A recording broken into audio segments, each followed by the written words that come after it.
A man of height 2 meter walk at uniform speed of 6 km per hour away from a lamppost of height 6 meter high. Find the rate at which the length of the shadow is increasing. ये question आपको दिया हुआ है। देखिए question में हमको clearly दिया हुआ है कि एक आदमी है जिसकी हाइट 2 मीटर है।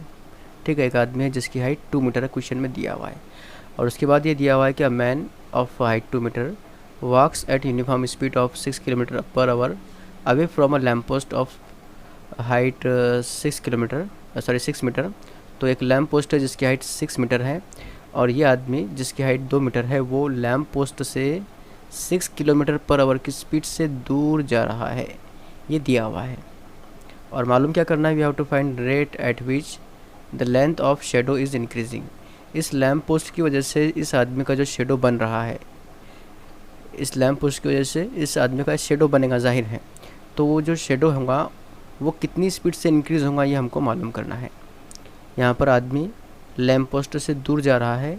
लैम्प पोस्ट से दूर कितनी स्पीड से जा रहा है ये, तो 6 किलोमीटर पर आवर की स्पीड से जा रहा है और उसके शेडो का रेट ऑफ इंक्रीज़ हमको मालूम करना है। तो ये जो यहाँ पर आप देखिए कि ये लैम्प पोस्ट है, ये आदमी है, इसे हम अगर ट्रायंगल की शेप में कन्वर्ट करें तो ये मैन है 2 मीटर हाइट वाला और ये है लैम्प पोस्ट। ये उस आदमी का शेडो है जो कि लैम्प पोस्ट की मदद से बन रहा है। तो इस डायग्राम को हम सबसे पहले नाम दे देते हैं ABC और ये PQ है हाइट ऑफ मैन, या फिर यहाँ पर मैन खड़ा हुआ है जिसकी हाइट 2 मीटर है। इस तरह का डायग्राम हमको मिलता है। सबसे पहले हम यहाँ पर डिनोट कर लेते हैं। यहाँ पर जो AB है वो है हाइट ऑफ लैम्प जो कि 6 मीटर दी हुई है। ठीक है, ये हमको दिया हुआ है। इसके बाद में हाइट ऑफ मैन जो है वो PQ है जो कि हमको दिया हुआ है 2 मीटर। ठीक है, इसके बाद में हम कंसिडर करते हैं यहाँ पर QC जो है वो आदमी का शेडो है जो कि लैम्प पोस्ट की वजह से बन रहा है। जाहिर है कि लैम्प पोस्ट की वजह से जो शेडो बन रहा है वो हमको दिया हुआ नहीं है, तो लेंथ ऑफ शेडो हमको फ़र्ज कर लेना है। हम इसे फ़र्ज कर लेंगे XYZ कुछ भी अगली स्टेप में। उसके बाद में जो BQ है, BQ लैम्प पोस्ट और मैन इन दोनों के दरमियान का डिस्टेंस है। Distance between man and lamp post यह है BQ। तो हम यहाँ पर कंसिडर करते हैं कि BQ जो है वो X है और QC जो है वो Y है। तो BQ यानी कि distance between man and lamp post वो X कंसिडर कर लेते हैं हम और लेंथ ऑफ शेडो से हम Y कंसिडर कर लेते हैं। अच्छा, अब यहाँ पर हमको दिया हुआ क्या है, दिया हुआ ये है कि man walks away from the lamp post और ये जो लैम्प पोस्ट से दूर जा रहा है उसकी स्पीड हमको दी हुई है 6 किलोमीटर पर आवर। तो यहाँ पर हम लिख लेते हैं जो दिया हुआ है यहाँ पर एज इट इज़। तो man walks at uniform speed of 6 kilometre per hour away from lamp post. ठीक है, ये हमको दिया हुआ है। इसका मतलब ये है कि लैम्प पोस्ट है, ये मैन है और ये आदमी लैम्प पोस्ट से दूर जा रहा है। इसका मतलब ये जो लेंथ है X की ये बढ़ रही है, ये लेंथ X जो है इसकी लेंथ बढ़ रही है यहाँ पर। तो हमको रेट ऑफ इंक्रीज़ दिया हुआ है X का। इसका मतलब ये है कि distance between man and lamp post increase eight the rate of 6 kilometre per our, यानी कि dx/dt हमको 6 किलोमीटर पर आवर दिया हुआ है इन शॉर्ट। इसे आप क्वेश्चन नंबर 1 कंसिडर कीजिए। तो ये जो हमने लिखा यहाँ पर ये दिया हुआ लिखा, यहाँ पर ये सब कुछ हमने फ़र्ज कर लिया। अब देखिए जो डायग्राम हमारे सामने है ये है राइट एंगल ट्रायंगल। यहाँ पर 2 राइट एंगल ट्रायंगल है, एक है ABC और एक है PQC और इन दोनों के अंदर ये जो C एंगल है ये एंगल कॉमन है, ये एंगल ABC में भी है और PQC के अंदर भी है। तो यहाँ पर हम कंसिडर करते हैं tan C = tan C। इस डायग्राम के अंदर एक बार हम ट्रायंगल PQC कंसिडर करेंगे और एक बार ट्रायंगल ABC कंसिडर करेंगे। तो पहले PQC की अगर बात करें तो PQC के अंदर एंगल C जो है उसका मतलब है PCQ और ट्रायंगल ABC में एंगल C का मतलब है ACB। तो ट्रायंगल PQC में tan C जो होगा वो होगा opposite side by adjacent side, यानी कि PQ/QC। ठीक है, और ट्रायंगल ABC में जो tan C होगा वो होगा opposite side by adjacent side, मतलब AB/BC। अब यहाँ पर जो कुछ हमको दिया हुआ है, जो कुछ हमने कंसिडर किया है वो सब देख लेते हैं। PQ जो है, PQ कितना है, तो PQ आप देख सकते हैं यहाँ पर हमने 2 दिया हुआ था। उसके बाद QC जो है वो शेडो है जिसकी लेंथ हमने Y कंसिडर किए थे यहाँ पर। उसके बाद AB जो है वो 6 मीटर दिया हुआ है। इसके बाद है BC, तो BC दिया हुआ नहीं है, BC की वैल्यू जो है वो BQ + QC के बराबर होगी। यानी जो बी सी है वो B Q plus Q C के बराबर होगा। तो बी क्यू कितना है यहाँ पर अगर आप देखें तो बी क्यू की जो वैल्यू है वो एक्स के बराबर है और क्यू सी की वैल्यू जो है वो वाई के बराबर है। तो हमको B C equal to x plus y मिलेगा। यानी ये जो इक्वेशन हमने हासिल की है यहाँ पर हम ये सारी की सारी वैल्यूज़ जो है ये पुट कर देंगे तो हमको यहाँ पर मिलेगा 2/y equal to 6/x plus Y. इसको और सिंप्लीफाई करें तो हमको मिलेगा 2x plus y equal to 6y, यानी कि x plus y equal to 3y। ठीक है, ये 6 और ये 2 कैंसिल होगा और यहाँ पर हमको 3y मिलेगा। अब इस y को आप शिफ्ट कीजिए राइट में तो आपको मिलेगा x बराबर 3y माइनस वाई यानी कि इक्वल टू 2y। तो ये बहुत इंपॉर्टेंट इक्वेशन हमको यहाँ पर मिलती है। अब इसको हम डिफ्रेंशिएट कर सकते हैं विद रिस्पेक्ट टू t। तो डिफ्रेंशिएट करने के बाद आपको मिलेगा dx/dt इक्वल टू 2dy/dt। ठीक है, अब dx/dt की जो वैल्यू है वो हमने इक्वेशन नंबर 1 में लिखे थे 6 किलोमीटर पर आवर, यानी हमको मिलेगा 6 इक्वल टू 2dy/dt। यहाँ पर 2 और 6 कैंसिल होगा और बचेगा सिर्फ 3, यानी कि 3 इक्वल टू dy/dt। यानी यहाँ पर हमारा प्रॉब्लम कम्प्लीटली सॉल्व होता है। The length of shadow increase at the rate of 3 kilometre per our. और क्वेश्चन नंबर 13 यहाँ पर कम्प्लीटली सॉल्व होता है। ओके, तो 14वां क्वेश्चन आपके सामने है। A man of height 1.5 metre walk towards a lamp of height 4.5 meter at the rate of 3/4 meter per second. Find the rate at which his shadow is shorting, and we have to find here another thing, rate at which tip of shadow is moving. तो question के अंदर आपको यहाँ पर दो चीज़ें मालूम करनी है। एक तो rate at which shadow is shortening और दूसरा है rate at which the top of shadow is moving. ठीक है, अब देखिए ये जो क्वेश्चन है क्वेश्चन नंबर 13 के बिल्कुल सिमिलर क्वेश्चन है। यहाँ पर क्या है कि एक आदमी है जिसकी हाइट है 1.5 मीटर, आप देख सकते हैं, और यह शुरुआत में ही दिया हुआ है और दिया हुआ है कि man walks towards a lamp post of height 4.5 metre. एक लैम्प पोस्ट है जिसकी हाइट 4.5 मीटर है और इस बार जो आदमी है वो लैम्प पोस्ट की तरफ बढ़ रहा है। पहला जो क्वेश्चन था क्वेश्चन नंबर 13 उसमें आदमी जिसकी हाइट 2 मीटर थी क्वेश्चन नंबर 13 में वो लैम्प पोस्ट से दूर जा रहा था, इसमें लैम्प पोस्ट की तरफ बढ़ रहा है। तो जाहिर है कि जो डिस्टेंस है दोनों के दरमियान का, आदमी और लैम्प पोस्ट के दरमियान का, ये डिक्रीज़ होगा इस प्रॉब्लम के अंदर। ठीक है, अच्छा, और क्या दिया हुआ है कि इस आदमी का जो चलने की रफ्तार है वो है 3/4 मीटर पर सेकंड। इस स्पीड से वो लैम्प पोस्ट की तरफ बढ़ रहा है। ठीक है, और हमको दो चीज़ें मालूम करना है कि क्या मालूम करना है, rate at which his shadow is shortening. तो इस लैम्प पोस्ट की वजह से इस आदमी का जो शेडो बढ़ रहा है, जाहिर है कि जैसे जैसे ये आदमी लैम्प पोस्ट की तरफ बढ़ेगा इसका शेडो जो है वो कम होता चला जाएगा। ठीक है, तो उसके शेडो की, उसके जो साया पड़ रहा है उसके जो शॉर्टिंग का रेट ऑफ चेंज है वो हमको मालूम करना है पहली चीज़, और टिप ऑफ शेडो मालूम करना है, रेट ऑफ इंक्रीज़ और rate of decrease of tip of shadow ये मालूम करना है।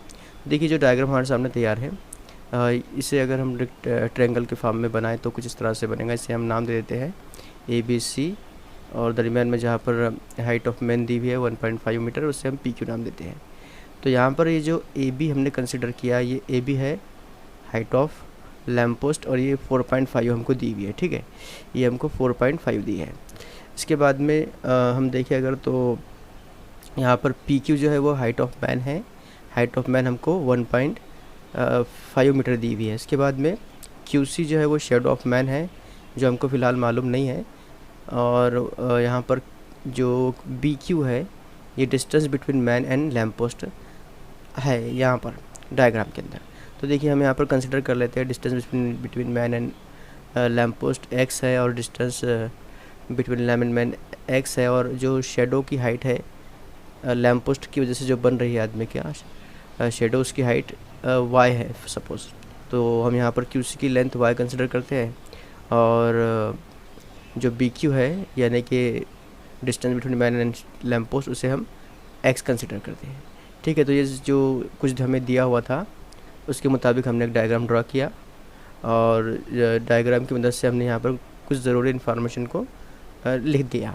अब देखिए जो दिया हुआ है इसके अलावा वो देखते हैं हम यहाँ पर क्या दिया हुआ है। हमको यहाँ पर दिया हुआ है कि a man of height 1.5 metre walk towards a lamp post at the rate of 3/4 metre per second, ये हमको दिया हुआ है।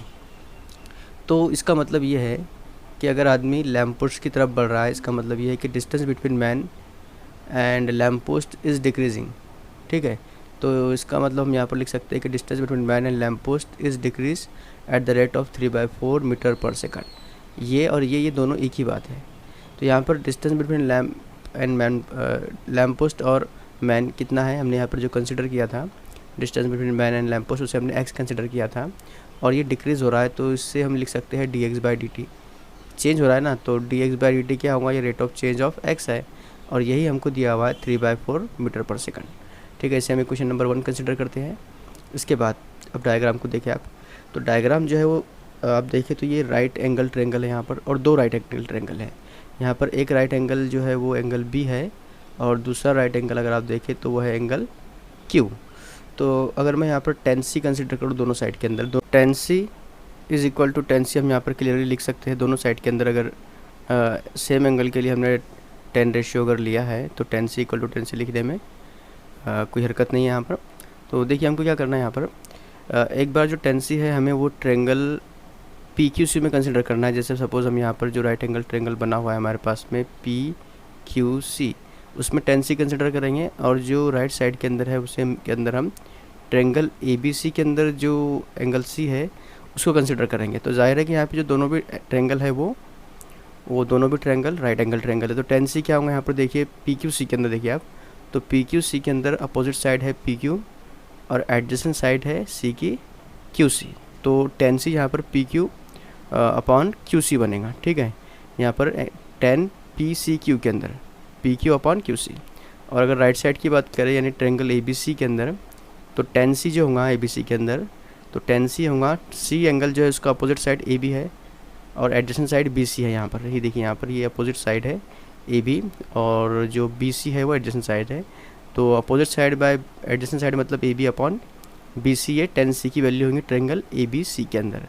तो ठीक है, इसके बाद हमको ये जो कुछ यहाँ पर दिया हुआ है उसके बारे में बात करते हैं। जैसे यहाँ पर हमको हमने जो कंसिडर किया था उसके अंदर PQ की जो लेंथ है यहाँ पर वो है 1.5 मीटर।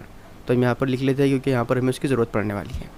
उसके बाद में आप देखें कि QC की ज़रूरत पड़ेगी हमको, तो QC यहाँ पर हमने कंसिडर किया था Y, तो QC इक्वल टू Y है। उसके बाद AB की ज़रूरत पड़ेगी, तो AB यहाँ पर हमारे पास में है 4.5 मीटर बराबर। और BC जो है, BC दिया हुआ नहीं है, देखिए यहाँ पर BC की जो लेंथ होगी वो BQ और उसके बाद में QC, ये दोनों को ऐड करने के बाद हमको मिलेंगी बराबर। तो BQ प्लस QC ये हमको BC लिखना है, लेकिन BQ कितना है, तो BQ आप देख सकते हैं यहाँ पर BQ की जो लेंथ है वो x है और QC की जो लेंथ है वो y है। तो यहाँ पर हमको BC इक्वल टू मिलेगा x प्लस y। अब ये सारी की सारी वैल्यूज़ यानी कि PQ की वैल्यू हमको 1.5, QC की वैल्यू y, AB की वैल्यू 4.5 और BC की वैल्यू x प्लस y, इस जो हमने रेशियो को हमने मालूम किया था tan c equal to tan c की मदद से यहाँ पर रख देने की, ठीक है। तो ऐसा करने पे हमको क्या मिलता है देखिए, PQ upon QC 1.5 upon y मिलेगा equal to AB upon BC जो मिलेगा 4.5 अपॉन x प्लस y। और अब इसे सिर्फ कैलकुलेट करना ज़्यादा मुश्किल नहीं है, तो इस x प्लस y को हम राइट में शिफ्ट करेंगे और y को लेफ़्ट में शिफ्ट करेंगे तो 1.5 x प्लस y मिलेगा लेफ़्ट में इज़ इक्वल टू 4.5 y। अब यहाँ पर ये 1.5 को हम 4.5 को जो है हम 1.5 से डिवाइड कर सकते हैं। हमको पता है कि ये जो है ना 4.5 ये 45/10 है और ये 15/10 है, तो 10 और 10 कैंसिल होगा और 15 3 45 होता है, तो इससे हम यहाँ पर कट कर सकते हैं डायरेक्ट। 15 कट करेंगे 45 से तो यहाँ पर हमको 3 मिलेगा, ठीक है। तो फाइनली हमको क्या मिलता है यहाँ पर x plus y equal to 3y, ठीक है। इस y को जब हम लेफ़्ट में शिफ्ट करेंगे तो हमको मिलेगा x equal to 3y minus y मतलब कि 2y। तो अब इसका इस्तेमाल हमको करना है हमारी प्रॉब्लम को सॉल्व करने के लिए। x इक्वल टू 2y मिल गया, इसको आप डिफ्रेंशिएट कीजिए विद रिस्पेक्ट टू t। तो डिफ्रेंशिएट करने के बाद मिलेगा यहाँ पर आपको dx/dt is equal to 2 dy/dt, ठीक है। अब dx/dt की वैल्यू बाय क्वेश्चन नंबर 1 कितनी थी, 3/4 मीटर पर सेकंड। तो हम यहाँ पर dx/dt की जो वैल्यू है वो 3/4 पुट कर देंगे। तो देखिए हमको क्या मिलता है यहाँ पर 3/4 इक्वल टू 2 dy/dt, यानी कि इस 2 को हम जब शिफ्ट करेंगे लेफ्ट में तो हमको मिलेगा 3/8 is equal to dy by D t, और यही हमको मालूम करना था। dy बाई डी टी मतलब यहाँ पर y क्या है, अगर आप देखें तो y है लेंथ ऑफ शेडो, और हमको यहाँ पर मिल गया rate of change of shadow. तो यहाँ पर हम कह सकते हैं कि the shadow length of shadow decreasing at the rate of 3/8 metre per second. ठीक है, ये हमने जो क्वेश्चन में पहला पार्ट था उस पार्ट को सॉल्व कर लिया। अब देखिए दूसरे पार्ट के अंदर क्या करना है हमको, we have to find rate at which tip of shadow is moving. तो टिप ऑफ शेडो क्या है, पहले आप यहाँ पर डायग्राम में अगर देखें तो ये PQ जो था ये मैन था, AB लैम्प पोस्ट था, तो जो शेडो का टिप है वो यहाँ पर C होगा, C जो है वो टिप ऑफ शेडो होगा। देखिए हम पहले क्वेश्चन नंबर 1 कंसिडर कर लेते हैं। क्वेश्चन नंबर 1 हमने dx बाई डी टी 3/4 लिया था। इक्वेशन नंबर 2 हमने dy by D t 3/8 metre per second consider किया। इन दोनों का यूज़ हमको क्वेश्चन नंबर 14 का जो सेकंड पार्ट है उसे सॉल्व करने के लिए करना है। तो यहाँ पर जो C है ये टिप ऑफ शेडो है। अब देखिए टिप ऑफ शेडो की लेंथ कितनी होंगी, तो ये होंगी लैम्प पोस्ट से अगर हम देखें तो x यानी कि आदमी और लैम्प पोस्ट का जो डिस्टेंस है वो प्लस शेडो का लेंथ, ये दोनों मिलाकर जो है वो टिप ऑफ शेडो होगा। यानी कि C अगर टिप ऑफ शेडो है तो शेडो का जो लेंथ होगा, टिप ऑफ शेडो का जो डिस्टेंस होगा लैम्प पोस्ट से वो x प्लस वाई होगा। यहाँ पर देखिए यहाँ पर हमने लिख दिया C is a tip of shadow and it's is at the distance of x plus y from the lamp post. तो यहाँ पर हम rate at which tip of shadow is moving is given by d by D T x plus y is equal to d x by D t plus d y by D t, इस तरह से आपको यहाँ पर मिलेगा। ठीक है ना। अब देखिए यहाँ पर क्या होगा, d x by D t की वैल्यू हम इक्वेशन नंबर 1 से रख देंगे, d y by D t की वैल्यू हम ले लेंगे इक्वेशन नंबर 2 से। तो आसानी से हमको D by D T x plus Y मिल जाएगा, यानी D of X plus Y हमको मिलेगा D by D T x plus Y, ये मिलेगा 3/4 प्लस 3/8। अब यहाँ पर अगर देखें आप तो इनका जो है वो बेस डिफरेंट है, यहाँ पर बेस 4 है, यहाँ पर बेस 8 है। तो हम ऐसा करते हैं, यहाँ पर जो पहला पार्ट है इसको 2 से मल्टीप्लाई करते हैं न्यूमरेटर और डिनोमिनेटर के अंदर। तो जब हम 2 से मल्टीप्लाई करेंगे दोनों को तो ये 6/8 बन जाएगा, यानी कि 3/4 की जगह मैं 6/8 लिख सकता हूँ। ठीक है, यहाँ पर 3/8 रहने दो, तो 3/8 यानी कि यहाँ पे अगर दोनों का बेस सेम है तो डिनोमिनेटर के अंदर तो 8 रहेगा ही, यहाँ पे ऊपर न्यूमरेटर में 6 प्लस 3 आपको मिल जाएगा, यानी कि 9/8 मिलेगा। तो जो आंसर हमको मिला यहाँ पर, rate at which the tip of shadow is moving is 9/8 metre per second. ठीक है, तो यहाँ पर हमारा क्वेश्चन नंबर 14 कम्प्लीटली सॉल्व होता है।